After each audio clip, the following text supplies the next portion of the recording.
Hi, everyone. Welcome to Detoxification and the Adjusting Process. This will be the first of 4 videos that will be technical information for our time ahead. And that way we can just jump right into some hands-on. So we're going to cover a bunch of concepts around detoxification that are more generalized in this particular video.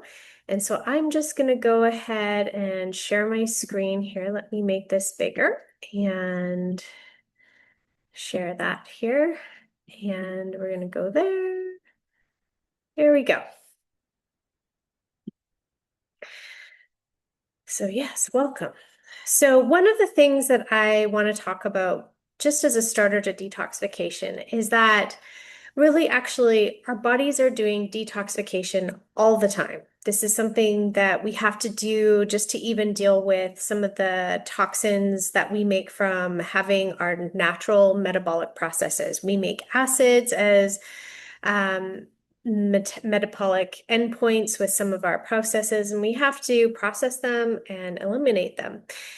We also deal with environmental toxins, we deal with emotional toxins, etc. So, one of the things that I feel like is kind of a fundamental principle with detoxification is that probably the biggest thing is just knowing when to remove toxins and how to fill in the potholes when it comes to how well our body is processing those toxins.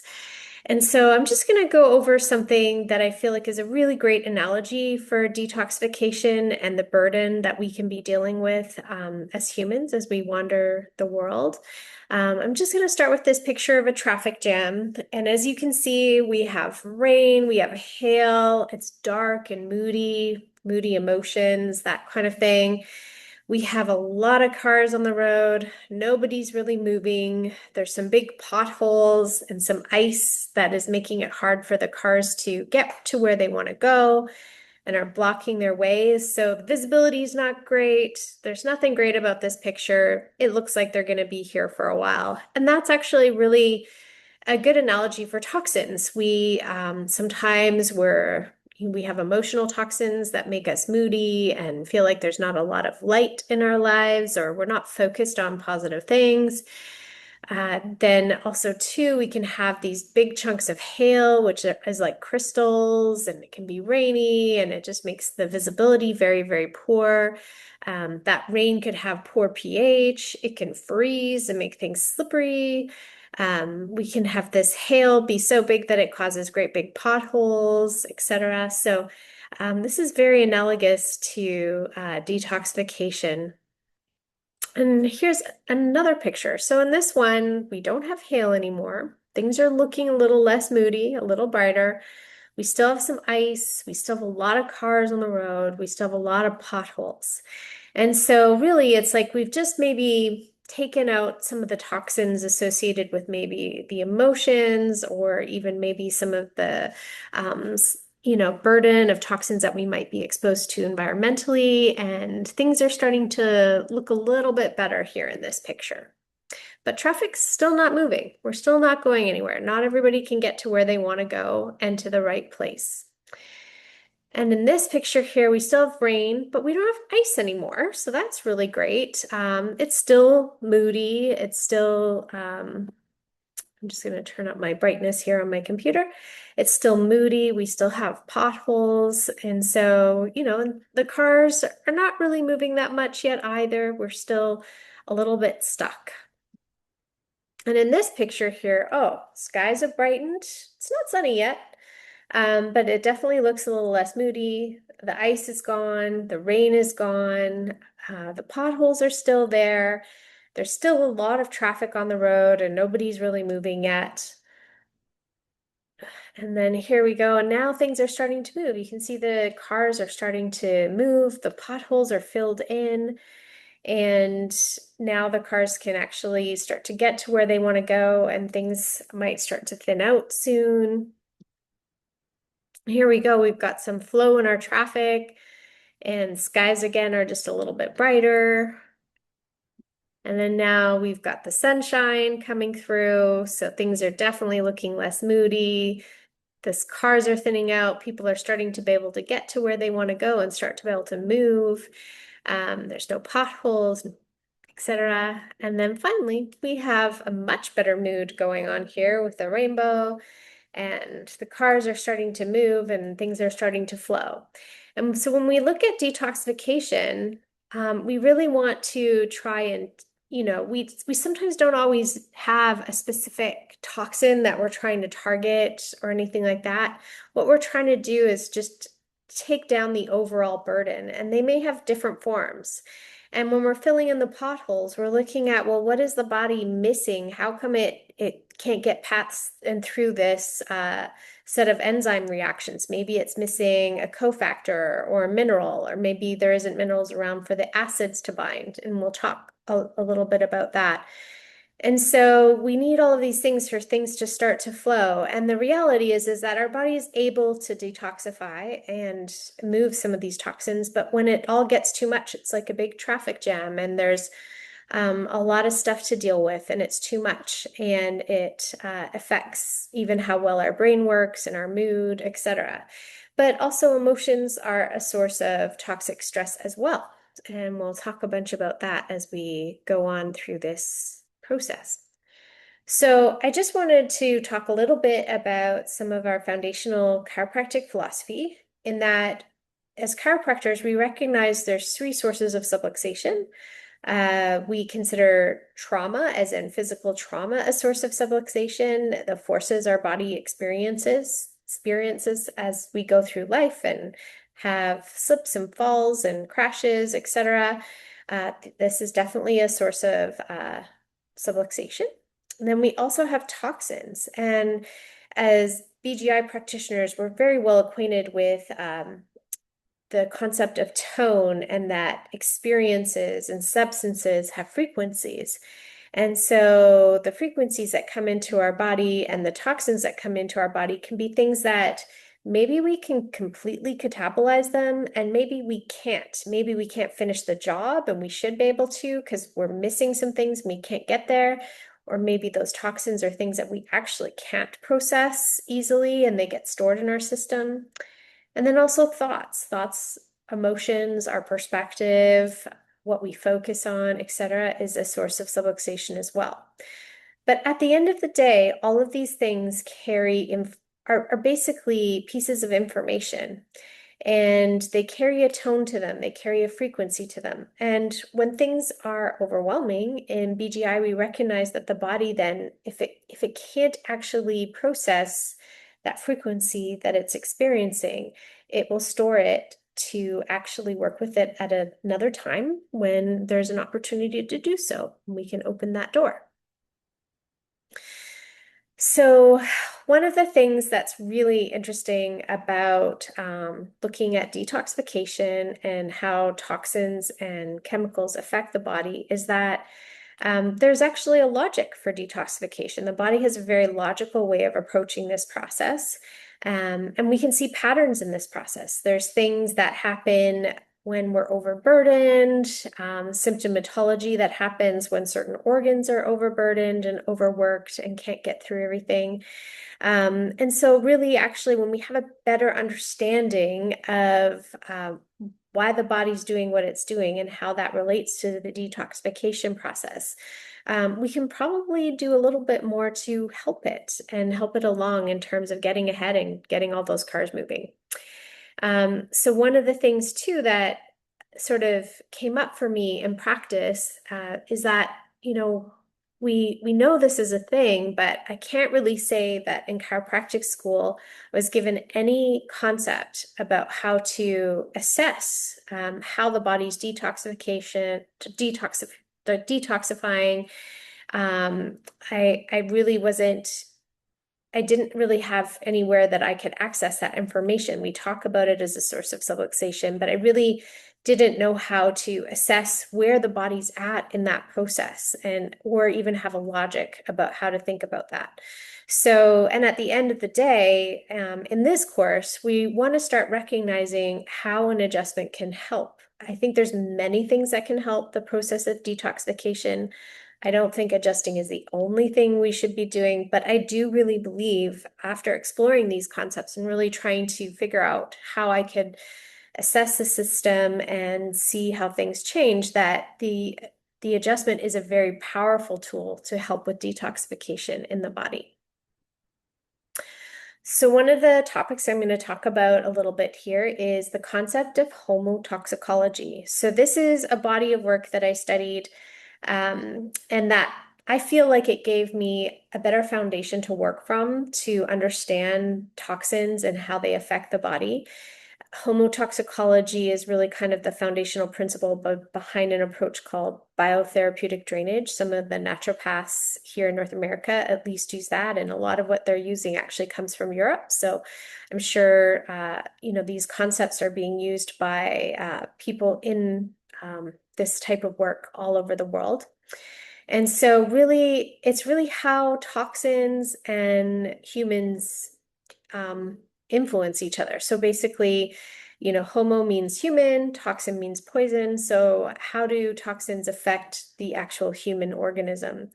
And in this world and in this land, a lot of times I like to learn different types of things. And one of the things I find is they each have their own logic to them. And in this one, they really view disease as something that's really purposeful. The body's doing it for a reason. It's a biological reaction to homotoxins, so things that are considered toxins for the human. And really what you're seeing is its ongoing attempt to eliminate them. And the body will do everything it can to eliminate it. It's very, very smart that way. And so I think actually there's a lot of cues that we can see within the context of symptomatology to understand that the body's actually maybe working hard and maybe things aren't really being able to be processed as efficiently as possible, and that we're actually seeing a toxic burden that is more than the body can handle. So I really feel like this logic and this approach is very much in line with our philosophy. We really view the body as chiropractors as an intelligent organism. It does things for a reason. It's very purposeful. And so, really what we want to do is develop some insight into the detoxification process and also some of the clinical things that we will see associated with that. And then that would help us problem solve and better support the system. And hopefully by the end of this course, you're going to have a little bit of a better idea of how to support the system through the adjusting process with this particular, with an understanding of homotoxicology. So if we just look at some of the tenets of natural medicine in general, one of the things that I would have to say is kind of the main principle is that, in Western healthcare, we like to get really reductionistic. We like to have pathologists look at slides, etc. And we like to really people will come into our practices and they want to know which tissues the problem, what's the tissue that's the problem. And, we really have this kind of zoning in philosophy in Western culture. And in natural medicine, really what we want to do is step back and zoom out. It's not that there isn't something happening on that zoom in kind of level, but it's when we zoom out that we really can actually start to see some of these patterns emerge and look at it from that perspective. So in this case, when we're considering physiology, normal, healthy physiology is quite capable of dealing with a lot of things. And physiology is always more important than what the pathology is. You always want to help the physiology because the more that we help the physiology and restore proper function to the physiology, the more it's able to just take care of the pathology. Whereas in Western medicine, we always just go after the pathology, not really thinking about how do we restore the physiology and what went wrong with the physiology that we now have a pathology. And so I feel like this is very much in line with how chiropractors think as well. And so I feel like there's a lot of overlap in these concepts and can be applied to your practice. And then the next concept is that physiology prevails over pathology. So again, coming back to the fact that if you have really healthy physiology, it can actually overcome a pathology.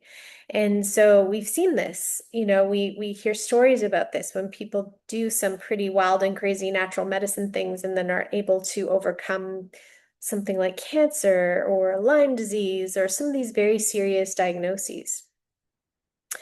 And now the next concept is that phylogeny takes precedence over ontogeny. Well, that's a mouthful. So phylogeny is really about the evolution of the organisms, whereas and it's all of the organisms, whereas ontogeny describes an organism's progressive development. So again, that more general thing that where we zoom out to phylogeny is takes precedence over ontogeny in natural medicine.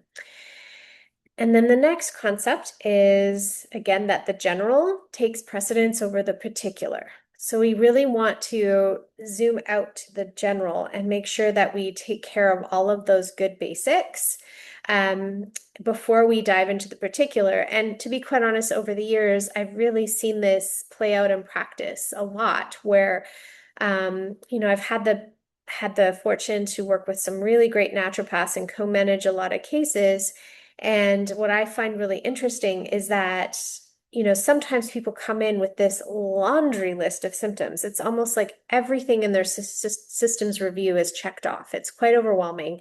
And it's like, well, do I pick a system? Do I do this? Do I do that? And a lot of times between getting adjusted and let's put them on a diet to restore gut health and gut barrier integrity and just lots of nutrition and just things that are less irritating to the system. It's amazing how once they finish all of those changes and you check in 12 weeks later, there's not very much left on their systems review that they have checked off. It's maybe a few things. And then that actually gives you an idea of where you maybe need to focus in a way that's more instead of being more general, is more focused and zooming in on something. And so, I think that's a really important point to remember is that when there's a lot of cars on the road, just start taking cars off and take the burden off and start to help things heal. And you're just unburdening the system. And then a lot of symptoms disappear. The other concept in natural medicine is that health is centrifugal. Well, that's kind of a weird word. Many of you remember centrifuges from chemistry class, but basically that, when we're burdened with toxins, they come from the outside and then they start to concentrate inward. And then when we're trying to remove those, we want them to come from inward to outside. So we really have the goal of moving toxins from the inside to outside. So, and at the end of the day, again, the last principle, all disease is biologically useful. The organism has the ability to react, self-regulate, self-refer, and self-heal, which is, these are all principles that we really embrace as chiropractors. We don't always know what's actually helping, but we actually do know that sometimes if you just help get a few things out of the way, the body can run with it and start to heal more efficiently. We know the body has many feedback mechanisms and that it can self-refer. We know that the body's amazing at self-regulating, otherwise we wouldn't be alive. And it has the ability to react to anything that comes its way. So in homotoxicology, they talk about 4 pillars of health, and it's been kind of funny to go through these notes and look at them again. And even though I wrote them a really long time ago and made these slides a long time ago, they're still, because they're more general principles, they still really apply. And what I find interesting is that I feel like when I look at this list, there's so many things that I actually feel like I could add that I wouldn't have added before. So I feel like when we look at science, because science generally tries to be reductionistic because we're trying to understand a particular phenomena, science just keeps coming back and proving these things, which is a really interesting thing to see and see that continue as I walk through my career and see these principles hold up. So I really feel like these are some principles that it's so important to teach these to people. It's so important to apply them to your clinical reasoning. So yeah, so these are really important pillars. So of course, in homotoxicology, we talk about diet being an important pillar of health. So not only are you supplying nutrition, but you're actually assimilating it, and that helps you have energy. I think though too with diet, it's one of those things. If you want to eat food that this also includes digestion of those foods. If the digestion's sluggish and you get more buildup of toxins like alcohol because of fermentation, etc., or just bacteria that are just not friendly gut bacteria and they're producing a lot of toxins, that can really affect the tissue. So having a diet that really promotes healthy gut bacteria and gut function is super important. One of the things that comes up for me just thinking about energy in this particular domain is that we know so much more about energy and that we're we're interacting with our environment in ways that we're understanding more and more. And we're starting to view light as a nutrient, especially for mitochondrial health, and that we need light exposure. And so I feel like there's things that I would add to the concept of diet, that there's more to nutrition than just what is found in your food. And then the next concept is, of course, drainage. So we need to eliminate our wastes via emunctories. And so emunctories are basically just a system in your body. There's many emunctories in the body, but some significant ones that need to do the lion's share of the work if things are healthy and balanced. And those emunctories need to be able to do their job, and they have to coordinate to get things out of the body and eliminate the wastes of the body. And then there's, of course, nervous balance, the management of self. So coming back to that concept of emotions, etc., we're looking at things like how are we reacting to things that happen to us or that we experience? Are we able to actually, regulate through that? How do we manage that? If you're feeling overwhelmed, are you able to take a breath and start breaking down what you need to do in order to get to the point where you're not overwhelmed, I should say? Or do you need to stop and just do one thing instead of worrying about all 10 things? And just having that ability to manage the self through different stressors is a really important thing in terms of health, because it actually helps keep us out of that. We understand so much more now about how important it is to not have a chronically activated HPA axis, because that just floods our body with a lot of cortisol, and it just doesn't let our system actually relax and heal. And so that's really an important piece of it's a foundational pillar of our health. And then we also have this concept under this category as well of sensitivity and feeling.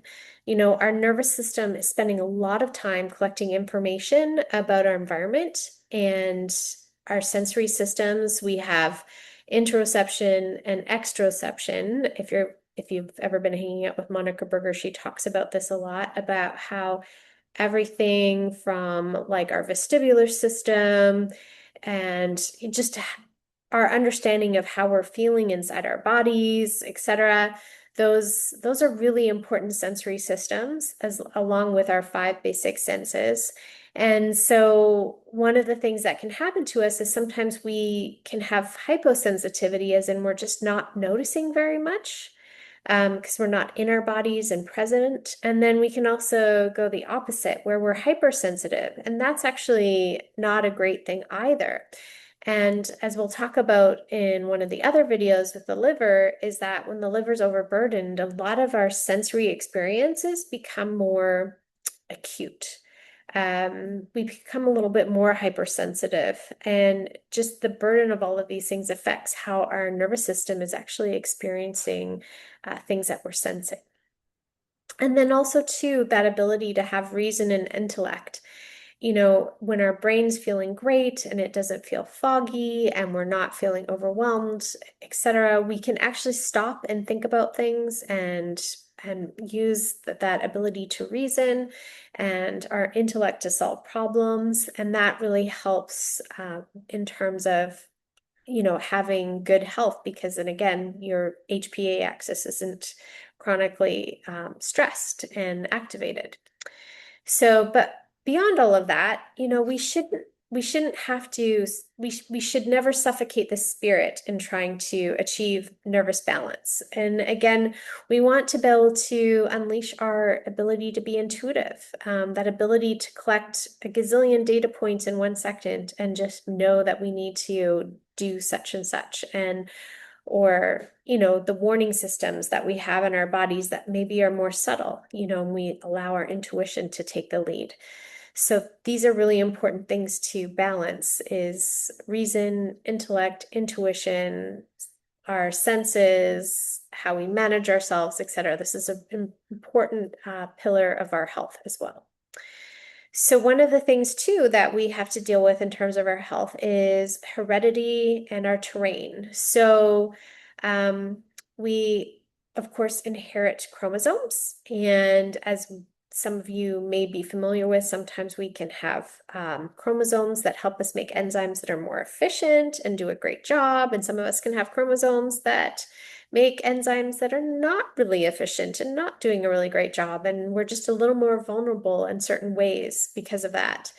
And then too, we have that concept of methylation that can happen on the chromosomes, which is something that can be handed down from way back in terms of generations. So we can inherit familial trauma, etc., and that can really have an impact on how well certain enzymes, etc., that are produced by our chromosomes, or copied from our chromosomes, I should say, are actually used and accessed. So that can make a really big difference in terms of, how well our systems are working and how well we're able to make the enzymes that we would need to detoxify. And I think that's really what they mean here by the familial energetic blueprint. Really, these concepts in natural medicine and homotoxicology came far before we understood the concept of epigenetics and familial trauma inheritance, etc. And then there's also our lifestyle, our way of life, and we don't necessarily inherit that chromosomally from our family, but we do often inherit a way of life, a way that we're used to living. And so that's something that, I think is also really important. We, as parents, we want to try and teach our children to live a healthy lifestyle and be an example of that as well for them. And then there's also iatrogenic history. So what have you been exposed to in terms of toxins and stressors? So, what is your history of vaccines or chemotherapy or something like that? So, yeah, those are our 4 main pillars. And so now we're going to talk a little bit about the physiology of toxins. And the reality is, like I said before, we actually make a lot of natural or endogenous toxins. So our cells are always metabolically active and they produce wastes, and they kick the waste out into the extracellular compartment, the humoral compartment. And we have to clear those out, and we have to sometimes process them. And then we also have xenobiotic or exogenous toxins. So a xenobiotic means actually that it is something that our physiology actually recognizes. It's considered, akin to life. Like it's not something that is, not compatible with life. So our body does know how to process that, but it's still a stress because you do have to process it. And then exogenous toxins, those xenobiotic ones can come from exogenous sources, but the exogenous toxins are also things that come from the outside that may come into our systems, and we have to process those. And some of those are foreign to life. It's not a xenobiotic toxin. It's something that we don't really know what to do with. We don't really have great enzyme systems for breaking those things down or excreting them. So it's a little bit trickier for our systems to deal with that. And then, of course, there's the emotional and mental toxins. I think one of the most important things that I've ever learned is that the physiology of fear is very different from that of trust. Like we have to be mindful that the emotions we have they express their own neurochemistry. They completely change our hormones. They can change our circulation. They can change our autonomic function. We can see changes in the EMF of the system. So, I think that's something to be really mindful of. Sometimes I think we've all been around those people who are just so focused on negative things and they're just actually full of very negative, toxic thoughts. And that actually carries a resonance and has a frequency and expresses in the subluxation tracts. And it's really something where, it's really important for people to learn a practice of mindfulness where they're able to actually not be fused with those thoughts, but be able to defuse them. So instead of experiencing the thought, they're able to notice that they're thinking that. So if you were to think about something that's a stress statement right now, say, for example, I have to somehow make dinner, get the kids to bed, and pack for my trip tomorrow. All of that list, it's actually just a really big stress statement. And I'm feeling actually when I say that statement that I feel a little bit of adrenaline, I feel a little bit overwhelmed, etc. And instead, I can just also think of it as like, I'm noticing that I feel stressed from the idea of having to cook dinner and get kids to bed and pack for a trip tomorrow. And I actually feel completely different in my neurochemistry when I actually unhook myself from that thought and just notice that I'm feeling that and that I'm thinking that instead of it's I'm almost becoming an observer rather than being hooked into those thoughts. So these are really important things to remember as we're going through the adjusting process because we are helping people unhook from those thoughts and process them and hopefully help them on their way. So when we consider generalized toxins, they have paths of entry. And of course, we have uh, the digestive tract where we eat food, etc. And that carries toxins. The digestive tract can also have bacteria that's not so great for us in there, or organisms like Candida that are creating a lot of toxins or creating fermentation products that are not so great for us. And then we also have the lungs. We can breathe toxins in, so indoor and outdoor air, etc. Small particles, PM 3.5, I think it's called. It's not great for us, etc. Skin is also a major path of entry. For some reason, a lot of people seem to think their skin's like this barrier rather than an absorptive surface. So being mindful of what we put on our skin as well. And then, of course, our thinking, our thoughts, our mental process, the consciousness, those are our different sources of toxins. And then I just want to cover the concept of the fact that there's actually 3 categories of toxins. And this is a really important concept. So, we have abbreviations here, CCT, ICT, NCT. So the first one is completely catabolized toxins.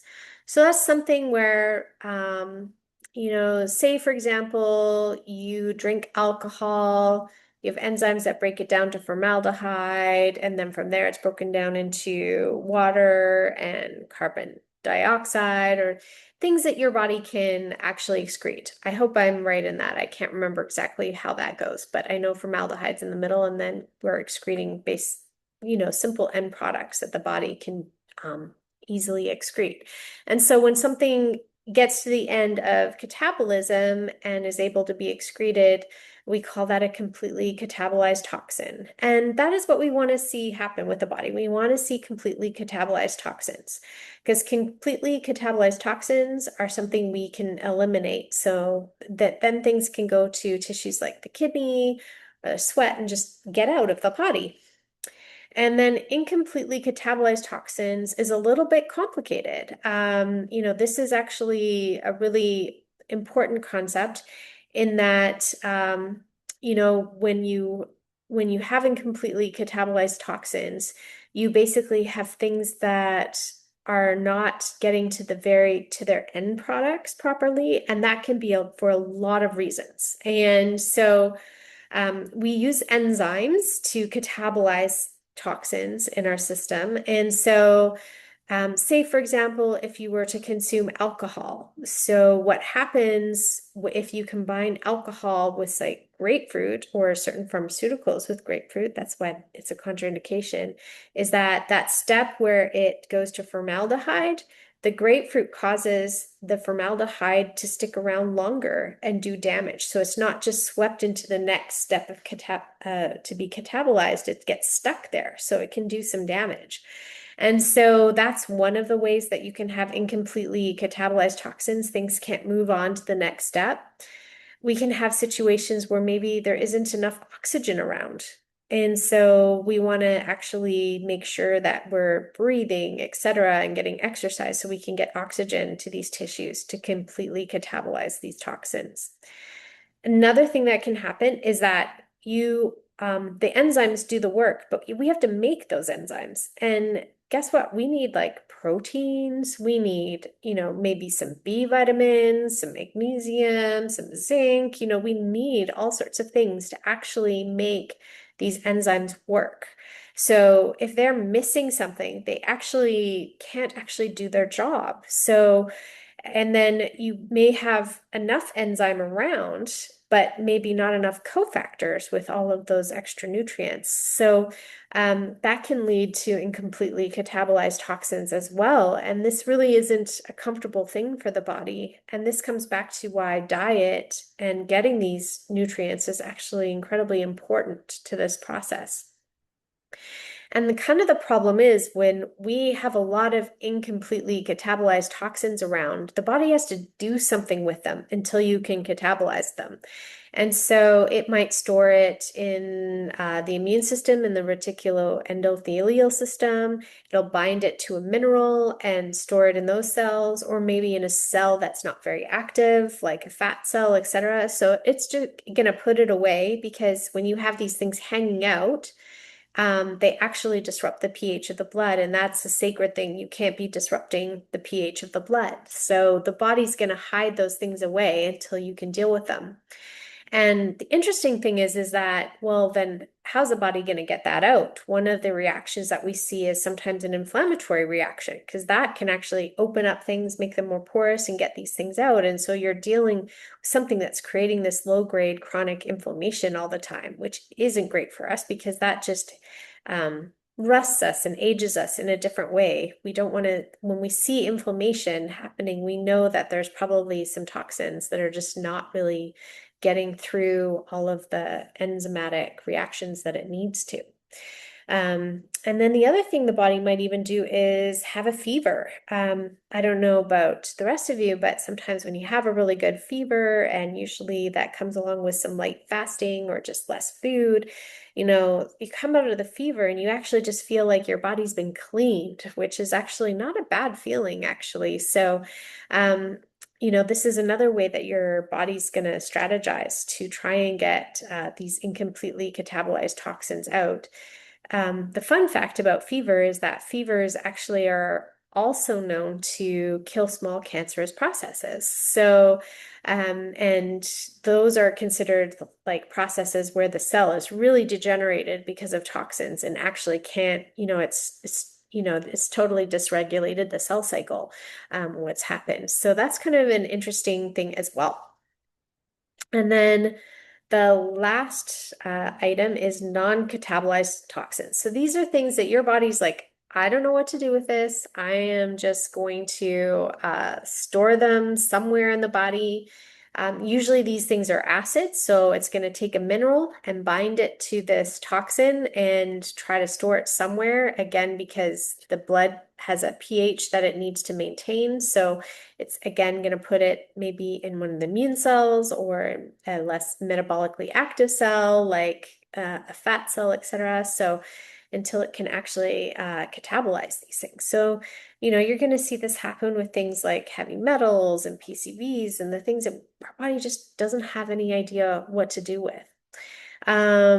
Anyway, so I think the interesting thing to remember here is that, again, a lot of these toxins that just aren't completely catabolized or cannot be catabolized, they really use up our minerals. And so one of the things that we see when people have a high toxic burden is we're going to start to see a change in the quality of the hair and the nails and the skin, and even the bone, because we've got to pull those minerals from somewhere, because we absolutely have to find those toxins and neutralize the acidic nature of them and put them somewhere so that we can maintain the pH of the blood. So one of the things that we can do is always, that's where we're starting to look at things like the external radiance that a person has, whether they look healthy and the skin is healthy and the hair is healthy and the nails are healthy. Those are all clues that you're dealing with an increased toxic burden. There we go. And then too, as chiropractors, we would look at this as something that also, overwhelms the system, creates a heightened state of chaos, and then stores as a subluxation. And so, that tone is there, and it's actually very useful to understand how to work with that tone and how to listen to that tone to understand how to help the system, and also how your adjustment is helping that system. So when it comes to eliminating toxins, we have lots of emunctories, lots of organs that are actually able to help with the elimination of toxins. But really, we want to see elimination of toxins happen through these four main emunctories. And in fact, the first three are the most important. So of course, we've got our kidneys, our filters. That's probably their main role, is taking things out of the blood and concentrating them into the urine so we can excrete things that way. The liver and its biliary function, so that involves the intestines as well, is probably the workhorse of the enzymatic systems that are going to break things down. The reality is every single cell in the body has the ability to break things down, but there's a lot of enzymatic and metabolic activity in the liver with regards to this. It's really the workhorse for this in the body. And when we're overburdened with toxins and the liver can't keep up, that's when we're going to start to see spillover into other areas of the body where the body's trying to excrete things from other weird places that it probably shouldn't.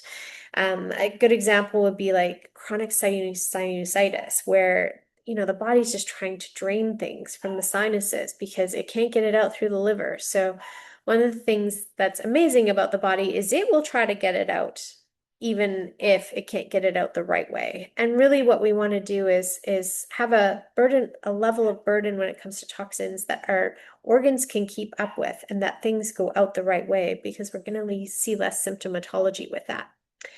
So our third major emunctory for eliminating toxins is the lungs. And of course, the lungs actually, we breathe in and out, and with that, there's a lot of acid-base balance happening, and we breathe out a lot of things and then sweep them out through our mucosa and all those cilia, etc.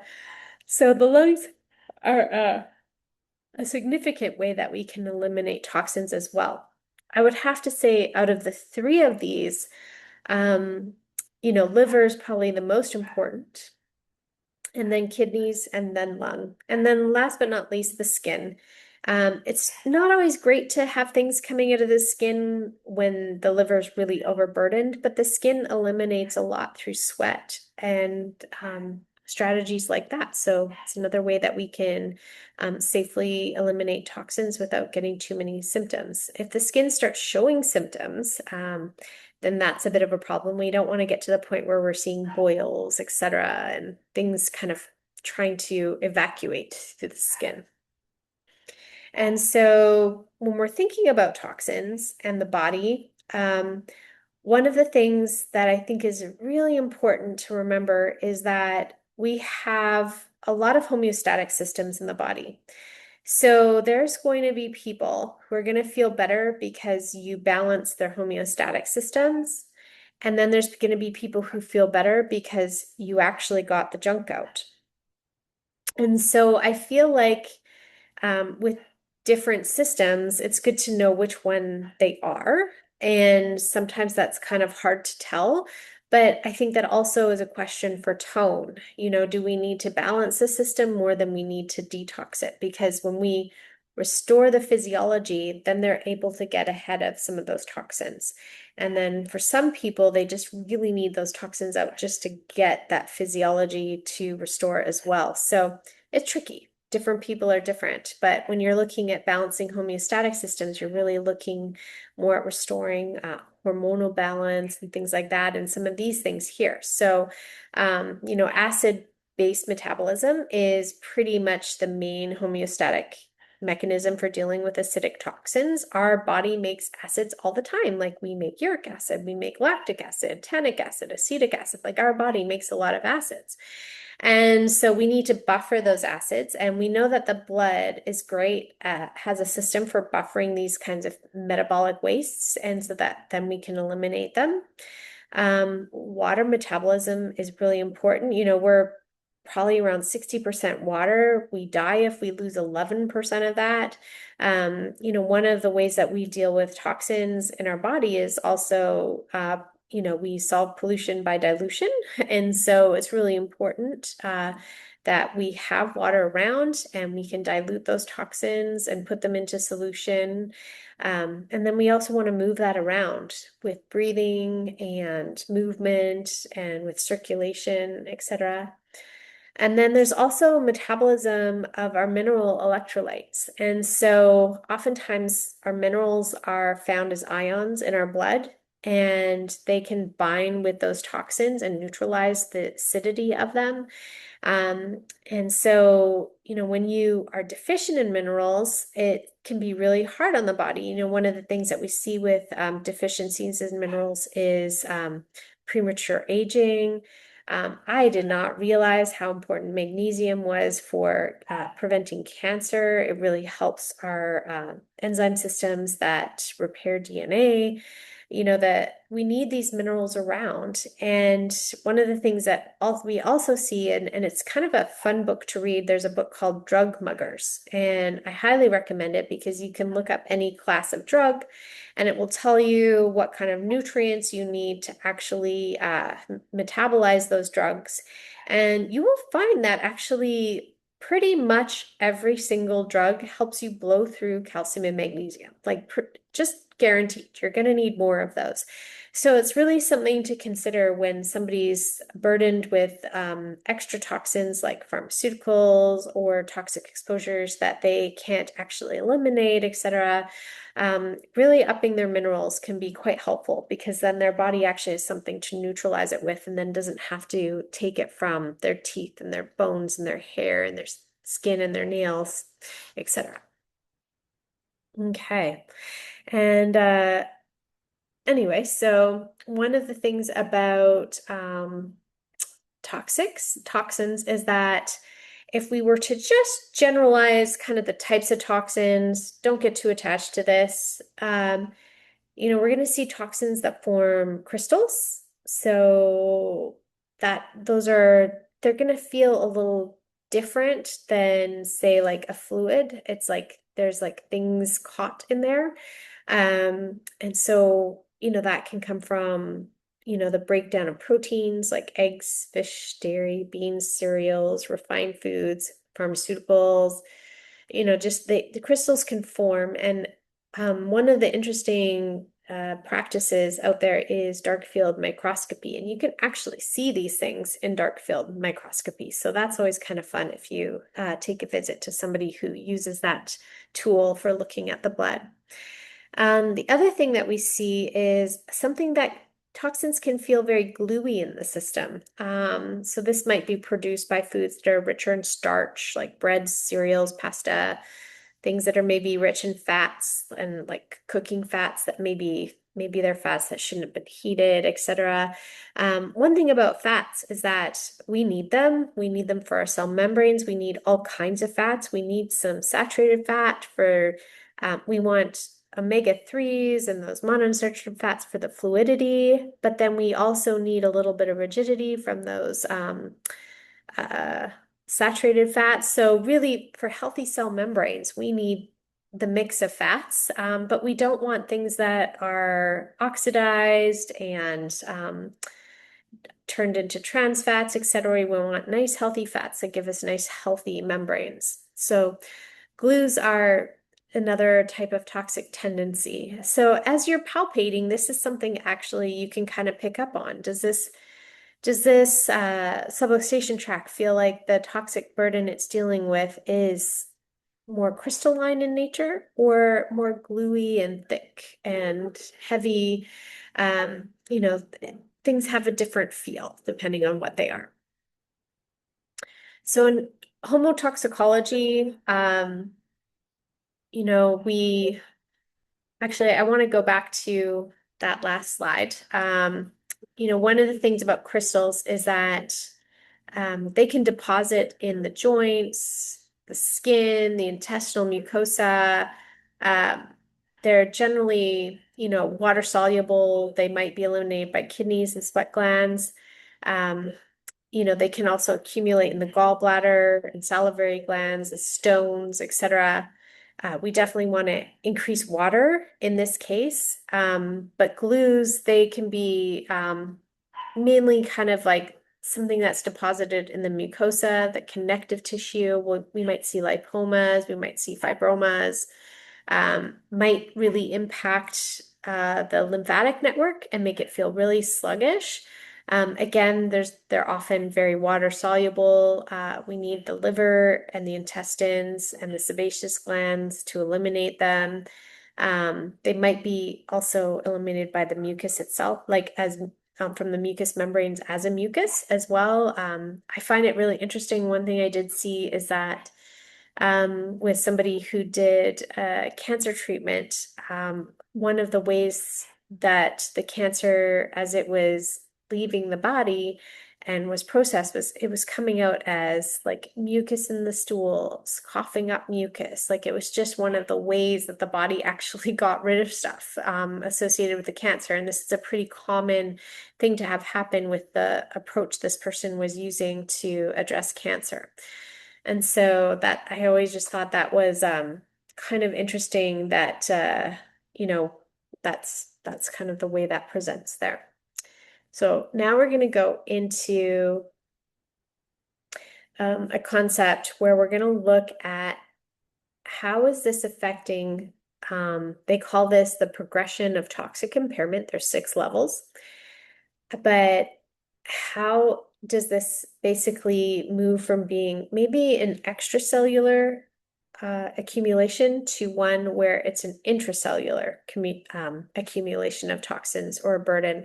So humoral phases is really that extracellular when the toxins are in the extracellular. So the first level of toxic impairment really is something they call the excretion phase. So basically, toxins are produced, eliminated naturally in things like sweat and bile, feces, urine, breath, and mucus secretions. This is ideal. We want to, this is a normal state of being for most of us. We want to eliminate things this way. That's really healthy. The inflammation phase is the next phase. And so now that the toxins are accumulating a bit, we're seeing more inflammation, and the body will actually trigger an inflammation reaction to try and mobilize these toxins and expel them. So we're going to see this in things like eczema, boils, acne, stomatitis, rhinitis, laryngitis, tonsillitis, gastritis, all the itises, hepatitis, nephritis, salpingitis, and herpes. These are all ways that the body can get toxins out. So inflammation is something that, we see kind of understand maybe a little bit more than they did when the concepts around homotoxicology were first developed, in the sense that we understand inflammation to be like a cascade of cytokines that actually make things much more permeable. There's a lot of heat to that. There's a lot of reaction going on that involves the immune system. And so really the body's being pushed to actually in this way of thinking to force that toxin accumulation. So you might be dealing with things that are incompletely metabolized and aren't just being excreted easily. So this is a way for the body to get those things out. And it's interesting because as we age, we see an increase in inflammation that is, it increasingly goes up as we age. And so it kind of makes you wonder, as we age, we would, of course, accumulate more toxins as well, so it's an interesting concept to consider aging and the inflammation phase and the natural increase in inflammation that we see as people age. So the next phase is, of course, deposition phase. So, we're past being able to excrete it normally and naturally. We are now moving from maybe a situation where the inflammation phase isn't working anymore, and we actually have deposits or benign things that are forming. So, things like warts, atheroma, fat, varicose veins, urinary or biliary stones, gouty tophi, polyps, neuronomas, adenomas, adenopathies, cysts, silicosis. So it's just you're seeing deposits of things, but not necessarily something that's really impregnating the cell with toxins. So our next set of phases are actually within the cell. So we're moving from the extracellular compartment to the cellular compartment. The first one being the impregnation phase. So now we're seeing the deposits form not outside of the cell, but within the cell. And we're going to see, some problems with function when we start seeing this. And so we start to see some of our bigger diseases come up, chronic gastritis, just pus in places, chronic asthma, obstructive pulmonary disease, hepatic steatosis. So we're losing some of those hepatocytes, and we're getting a little bit more fibrosis and fatty infiltration, angina pectoris. So we're getting like just more infiltration of toxins and deposits, albuminuria. Anyway, so there's just a little more going on within the cell when in this phase. And degeneration phase. So basically, this is where we start to see an inhibition of some of the enzymatic processes that we have for self-repair. We really start to see autoimmune diseases happen in this area. One of the things about autoimmunity and toxins is that toxins, when they come in and they interact with some of our proteins and things like that, because they would change the way those things would naturally be structured. Like if they bound to them, then it's like, well, now that protein shape is totally different and our immune system does not recognize it as self anymore. And then we also have the situation where, we might get something used in something that we make, and your immune system notices that, oh, wow, like that does not look like it's supposed to. So we start seeing this onslaught of autoimmune disease when we get to this phase, because those toxins are deep in there, and then our immune system is just not able to tell if it's you or not. It just thinks this distorted protein, etc., is something that is not self and therefore dangerous. And so the next thing we'll start to see here is some organ failure. If it's in the nervous system, we might see some paralysis, we might see liver cirrhosis, severe osteoarthritis of the hip, etc. So this is the degeneration phase. And then the last phase, of course, is neoplastic degeneration phase. This is where all cancerous processes occur. Now, I think I would have to say, when it comes to assessing tone, I was kind of wondering when I created this course if I could figure out what phase people were in, base or what phase that information in the subluxation tract was in. And it turned out I could. And so, it's probably easiest to first start with differentiating whether you think that um, the issues with the toxins are just at the extracellular compartment level or the cellular level, but then also how far along this phase of degenerative change with the toxic burden you are, and with that particular subluxation tract or tissue type. Yeah, so anyway. Again, diseases are all part of the healing process. They are biologically useful. There's a reason your body's doing what it's doing. There's a reason, and it's going to try and get the toxins out. It's going to try and self-repair. It's going to try and heal. It doesn't want to be sick. And then the interesting thing is when we look at these detoxification processes, it appears there's a big difference between men and women. Um, Men, they have to transform all of the acids they produce. They have to bind them to minerals and they have to get them out somehow. Whereas women, at least while they're menstruating, they can retain their acids from one period to the next and release them with menstruation. And so, once women hit menopause, then we live by the same chemical laws that men deal with, and it's probably why we start to sweat so much more. We have to get things out. But it's thought that maybe in homotoxicology that women live longer because they're able to expel their bad humors once a month through their childbearing years, whereas men have to sweat to get that done. And so it's always been interesting to me that as when we go through menopause, we go through this change that actually increases our sweating. And women who've tended to be always cold are now suddenly warm in menopause. So it's just kind of an interesting thing. So I'm just going to grab a drink of water here.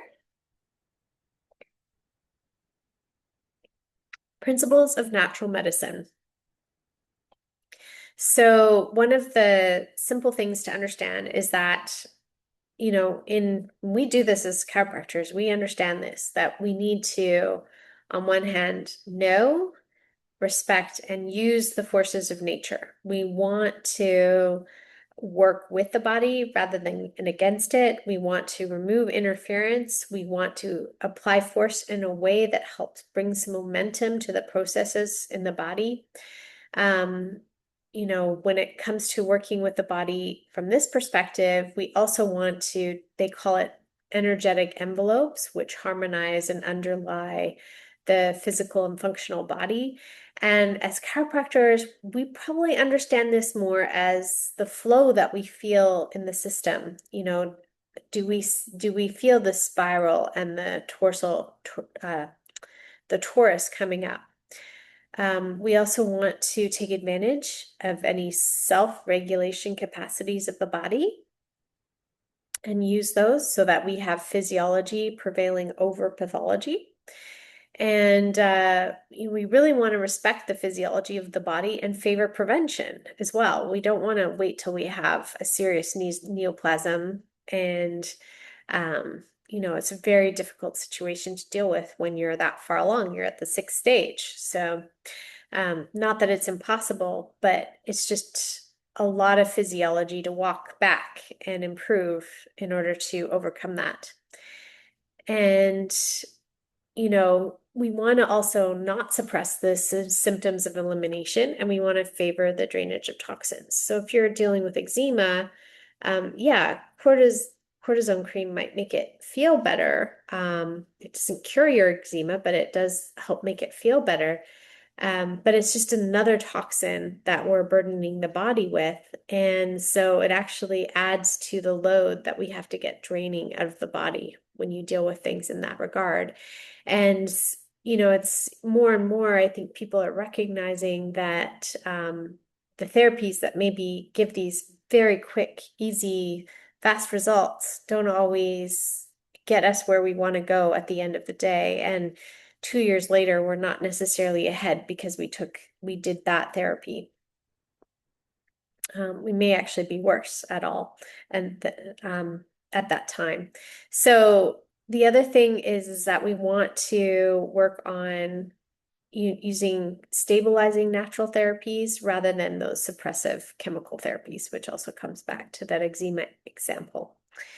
So the other thing that we want to consider is that we want to drain toxins and we want to stabilize the homeostatic system. So we want to go in the sense of the physiology. We want to actually let the physiology take the lead.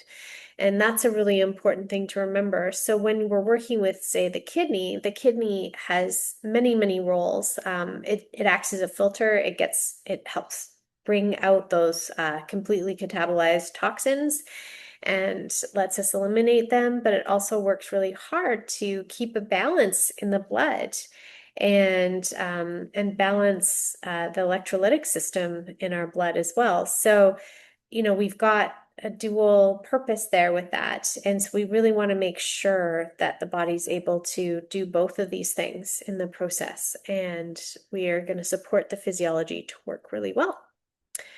So essentially, what is our job? We do not want to interfere with responses where the system is trying to eliminate toxins. We want to help the body mobilize those toxins. We want to take down the burden of those toxins. And as we work with their system, and go deeper into the layers of the body where the subluxation tracts are stored, we want to help start to mobilize those things so we can move some of those deeply seated toxins out of the body. And then we also want to support deficient metabolic and repair functions of the cell in those with very deep-seated illness. And that, if it's not something that's in your wheelhouse to do, that might be a good reason to have a great referral network. So one of the things that is going to come back to, well, how does this work as a chiropractor? Why do I need to understand this? What does this mean under my hands?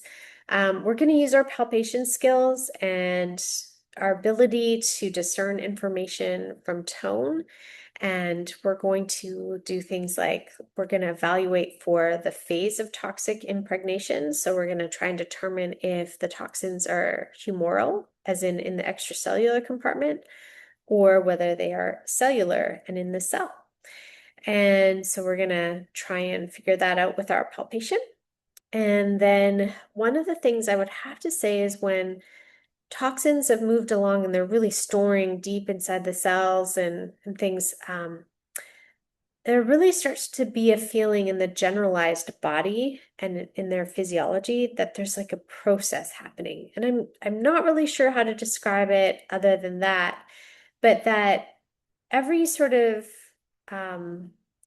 disease presentation seems to have sort of a frequency and a tone and a way that they feel that you often can notice before there's a diagnosis. Because, there's a place where we start from excellent health and then end up at disease. And there's something in between there where we're not diagnosed yet. We don't have enough symptoms yet.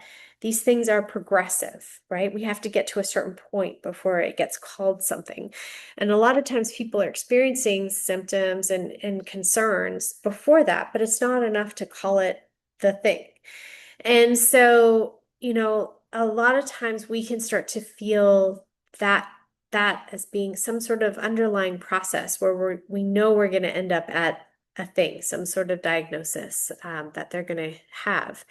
And so this is something that is, as you're palpating people, I wish I could say that we're going to have a bunch of people at the seminar who are in the stages where it's very likely they're going to be diagnosed with Parkinson's and they're going to come to the seminar and we're going to be able to feel all of that. We probably won't have an example of that, but it's just something that I really wanted to put out there so that people could be watching for that as they work with people in your practices. And one of the things I would have to say is that if there's people in your practice that you've been seeing for years and years and years, it's really interesting because sometimes you do see progression into disease or just aging as well, where you can kind of feel like something takes a step down in their system, like it's not as vital as it was. And they're just taking a step in that direction. And it's kind of heartbreaking, but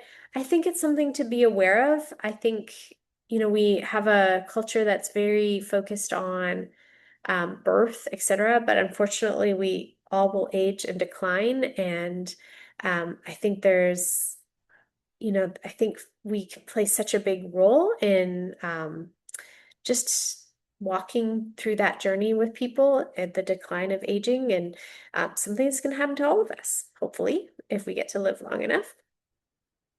One of the next questions we're going to ask in our palpation is whether these are completely catabolized toxins, incompletely catabolized toxins, or non-catabolized toxins.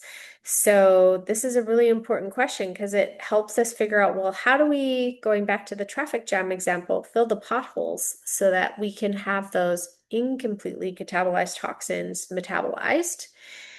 How do we keep the physiology up so that can happen? And then also too, what are we dealing with those not completely catabolized toxins? Is there too many of them around? How can we help the cell work better with those and help move those things out of the system? So the other thing that we can do with our palpation is we can evaluate for the quality of the toxins. So is it forming structures that seem more like crystals, or is it making the system feel a little bit more gluey, etc.? So what does that subluxation tract feel like? And then I guess the next question is location. Is this something that feels very systemic, like it's through the entire lymph system, or does it feel more focused in one area? So one of the things that we need to understand when we're adjusting people and we're working with emunctories like the liver or the kidneys is that we really need to have some understanding to know that we actually have accomplished something to help this organ work better and do its job better. On one hand, as we're working, we definitely want to let the body and the system set a priority as to what to address. But it's really actually sometimes nice to know that maybe we've facilitated something for the body. Maybe we facilitated drainage from the liver. Maybe we facilitated, circulation to the kidneys and, taken the weight off of the kidneys so that they can work better. So when we look at basically how emunctories work, there's definitely a logic and a physiology that that really, when it's burdened, shows up with certain symptomatology. So we want to start to gain a little bit of understanding of how when we see a certain thing in the symptomatology, we understand that it might mean that things are not quite going right with detoxification in this area here. So that's a really important thing. So hopefully at the end of the weekend, you have a better understanding of what to do with that information. So emunctories. So this is our list of emunctories. Any cell in the body is its own little mini emunctory, really. But we have the three major ones: liver, kidney, and lung. And then we also have skin, digestive tract, nervous system, bladder, cardiovascular system, hormonal, homeostatic systems, joints, and the musculoskeletal system, connective tissue, and fluids. Those are all emunctories. But really, what we want to see happen is for things to be eliminated and processed by our primary emunctories, which are those first three. That is why they are in bold. That is where we want things to come out. When they're not coming out that way, we're going to see changes in the physiology of those emunctories below. And so that's a really important thing to remember. When you start seeing things that feel like they're evacuating through those other pathways, we know that the first three are actually overburdened. One of the ones that is problematic is that the cardiovascular system can be pretty symptom free, other than increases in blood pressure, etc.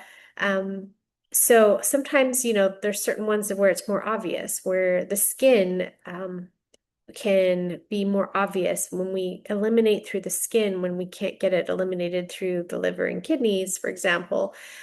We might get eczema or a rash, or a sweat might smell terrible or something like that, or more acidic. That's kind of nice when we're pushing out through our skin. That's not the most horrible way to do it. But it is an indicator to us that we need to maybe figure something out so that we're eliminating better through the liver. So each of these systems, the emunctories, will have a way that they react when they're burdened with toxins. And so, the kind of things we'll see, the skin, we're going to see boils, eczema, acne, rashes, itch with no rash. That's especially common when the kidney's stressed. There's a lot of complex biochemistry going on behind the scenes, but really the skin is trying to get stuff out. The digestive tract's also a secondary emunctory, a secondary route, and when it is taxed, we'll see some changes in elimination. We might see diarrhea, we might see reflux. The body, again, is going to try and get it out in some way, shape, or form. We might see a lot of mucus in the bowel movements, etc. When it's the nervous system, we might see more brain fog, because we're so burdened with toxins, and maybe not having, there's such a connection between the gut and the nervous system. We may be dealing with a lot more emotional ups and downs, trouble focusing, things like that. When the kidneys aren't working great, we'll see less urine. It will be less yellow. We're going to see the extremities be really itchy, but not have a rash. So more like the lower legs, that kind of thing. The eyes might look hollow, gray, or swollen. They can feel boggy. They can feel heavy and intense. They're a filter. So they can also be very much constrained by emotions as well. And then body fluids in general can feel like they're struggling. The legs might feel a bit more swollen than elsewhere because things kind of pool a little bit more in that lower body, and you're not getting those fluids up and out. You might have them report trouble with energy when we consider Chinese medicine as well. The kidney is super important for just having energy in the system. And this energy might be really low or just really inconsistent, like they can't rely on it. Maybe not even have a time of day that they can reliably have some energy to do things. And then here we're going to make sure we take the time to be aware of our renal arteries and their tone. We'll talk about that when we cover the kidney in more detail. And then, of course, the kidneys are connected to the ureter, and then the fluids go down into the bladder. And if there's a lot of extra acidity in the body, it's very irritating to the bladder linings. You're going to see increased frequency. This is really something that's interesting because when you see people whose bladders are irritated, but there's no infection, this is really one of the things that's going on is there's just an increase in acidity there, and it's very irritating. So with the liver, we're going to see like lymph that feels heavy and thick, some swelling around the liver, just some interesting patterns of tension in the suspensory system of the liver, which we'll go over this when we cover the liver in detail. Shoulder problems, hip problems, areas of heat in the liver, very intense emotional patterns, congestion in the liver and we will feel maybe congestion in the circulation going into the liver from underneath and maybe out of the liver. That venous drainage is posterior and superior in the liver. And we might see digestive sluggishness, digestive headaches, coated tongue, change in bowel habits, discoloration of feces. And we always look to the liver when we're seeing presentations like allergies and hives. So the lungs are responsible for eliminating a lot of blood acids, gaseous wastes, and weak acids and carbon dioxide. They also eliminate colloidal wastes, like glues in the form of mucus and glares. You might see that with asthma, bronchitis, rhinitis, and especially any kind of congestion or excretion of the respiratory tract is considered an elimination. So anytime you're coughing junk up, that's elimination. So with the bladder, again, we can see acids being very irritating to the bladder lining, and this can lead to increased frequency and also irritation in this area. In the joints of the musculoskeletal system, we'll see like crystals form, and that can cause joint pain. You know, we can wake up where our joints feel sore and then better with movement. But we can also have the opposite where our muscles and joints feel sore after use because, you know, we're not even able to get rid of some of the metabolic wastes anymore because we're overburdened in the primary emunctories. The cardiovascular system, there's not really a pathway out for the stored toxins, so this can create a lot of interference.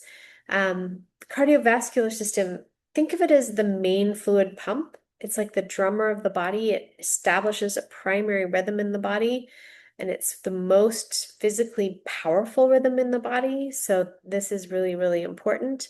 You know, you're not necessarily going to see obvious symptoms here, but you're going to start to see a loss of elasticity in those vascular structures, et cetera, in the heart as well. As the heart ages, it's less, it doesn't have the same elasticity. And yeah, and then connective tissue. This is just another really great place for toxins to hang out. They get bound to a mineral and shoved in some sort of tissue until you're able to deal with it, and it can cause quite a bit of symptomology in the area.